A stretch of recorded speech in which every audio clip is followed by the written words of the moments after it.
question. How much does one like this sting? It hurts, especially when you feel that you didn't do enough to be able to put your team in the best position to be able to win games. That's about it. What happened on the fumble on that goal-to-go play? Fumbled the ball. Just can't happen in those situations. That's a situation where if you score, you put your team in a good position to be able to win the game. And you fumble on less than the 5-yard line, you can't have plays like that. You can't. You managed to come back and have a good drive the next time around. How'd you sort of try to put that out of your mind after that? Yeah, at the end of the day, we were still down. You still got to be able to do what you can to be able to win the game. You can't let one mistake, make you shy away from being able to make more plays. And at the end of the day, that's the mentality that we have. No matter what's good or what's bad going on in this program, we're going to continue to keep striving to try to win. Jalon, you got hit. Are you fighting for more yards when that fumble comes out? Yes and no. I knew there was multiple people who were tackling me at the same time, and I was trying to grab my arm to the other watch, but my other arm was being pulled by somebody else and my leg as well. So it was a great play by them. But at the end of the day, we do ball security every single day of the week. I have to be able to make sure that I have the ball secure in that situation. Jalon, there were a couple of those red zone situations where you guys settled for field goals instead of touchdowns. Just what did you see in those? What did you think of your execution? It's a game of football. At the end of the day, if you get points in the red zone, you're always doing good to be able to make sure that you're staying in the football game. Jalon, this game was kind of a lot like last year. You guys in the fight the entire way, and it just kind of one score goes the other way. Is there something that you can take away from this that that you may have learned from last year about how to handle these one-score games? You can compare it to last year if you'd like, but I feel like last year we were up a lot, and then they came back. We were fighting throughout the whole entire game this game, and that's why I have to give hats off to my entire team, because at the end of the day, we stay resilient. No matter when we were down, no matter when we were up, we continued to fight every single play, and that's exactly how we just keep going about things in this program. Yeah, it sucks to be able to lose the game, but at the end of the day, I have no doubt in my head that this team is going to stay resilient no matter what's going on, and we're going to keep fighting. You don't want to lose any of these games, but the roller coaster of emotions down the final stretch of this, does that make it sting a little bit to think we had this game right here, everything like that? Man, you can't live in what ifs.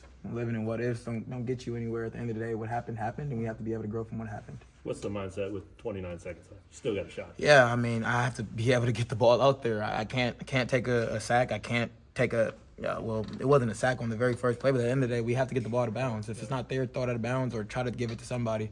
I tried to we had an out route to the left and a dig coming from the right. Peep that they covered two, the left side to the out.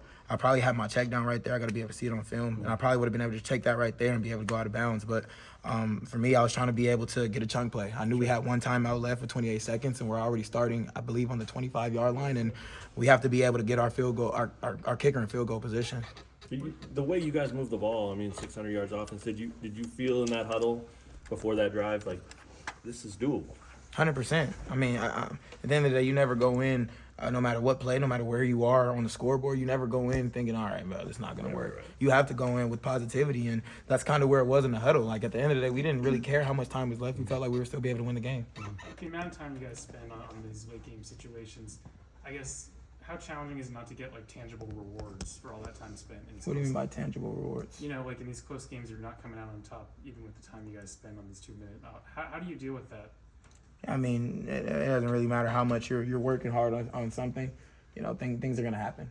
It doesn't matter what you continue to harp on every single time. There's going to be a different situation every single time. So, as much as we try to be able to work on these situations every single day, you still have to be able to, adjust when the game is happening. So, we're going to continue working on everything that we do every single week, and we just have to be able to grow from it. First loss in Big 12 play, now you hit 2 on the road. Just how important is this road stretch going to be for you guys? For one, we have to be able to own what's on film. We're gonna go in, look at everything that happened on film and be able to grow from there. But at the end of the day, we believe in having a 1-0 mentality. Once these 24 hours is over, this game is gone, and we're on the UCF. Walk us through your perspective on that first play when the cornerback bites and you find Henderson. Mm-hmm. So, a lot on film, they showed a lot of 3-down alignment. I believe on that play, they went to a 4-down, and they usually have a 3 safety high. They ended up bringing a Sam linebacker, and that made the field safety rotate into a cover 3. So he kind of got me right there in that situation because you're not supposed to really throw the out in that situation. The out was still there, but as soon as I was about to throw the out, I seen the corner think that I was about to throw the out. So he bid on the out, and I was like, okay, well, E-man's fast. So you're gonna have to keep up with that one. Sure, it was a loss, but just reflecting on his journey, his career, what's it like to see him go for 214? I mean, you know, he's come in with the mentality of being hungry. No matter what's going on, he wants to be a part of everything.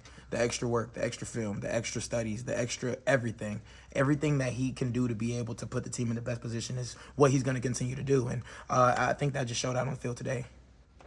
With all those big explosive plays today, how excited does that get you for moving forward this season? It makes me excited. I mean, absolutely, because, you know, I know the firepower that we have in our offense. I mean, you guys gotten the chance to be able to see a lot of different moving parts of our offense throughout these last 5 games. So at the end of the day, you know, we have to be able to come out with a win. So we're going to go into the lab this week and find a way to be able to get a win next week. What do you think of how Bowden stepped up after Deshaun went out early? Yeah, I mean, he's also one of those guys who's come in at the transfer portal, come in eager to work. You know, as we said before the season, I said that our playbook is not the easiest playbook to be able to pick up off the bat, and he's done everything that he can to put himself in a position to be able to get on the field and make plays, and it's shown this season. Jalon, you've seen quarterbacks play because you got hurt. Today you guys played 3 and you weren't hurt. Mm-hmm. You enjoy watching those guys go out there? 100%. I mean, I got the chance to be able to watch Cole Ballard and Isaiah be able to make people miss, run people over, and you know that's always exciting because you know it gives the whole entire team like, okay, everybody's making plays right now. So you gotta keep on putting guys in those situations to be able to showcase different things on film. When you're out wide like that, how hard are you selling it to the DB? Are you like, this ball's coming my way? I mean, Yeah, you can go ask Zero yourself. I told him every single time I got out there, I said, all right, one-on-ones, let's go. The first time he was like, yeah, I'm a man, let's do it. The second time he was like, you lucky I'm not a man right now. So I'm like, it is what it is. I'm gonna keep running my route. That's real though. That stuff, that talk happens. 100%. Okay. One more for Jalon. Good enough. Thank you.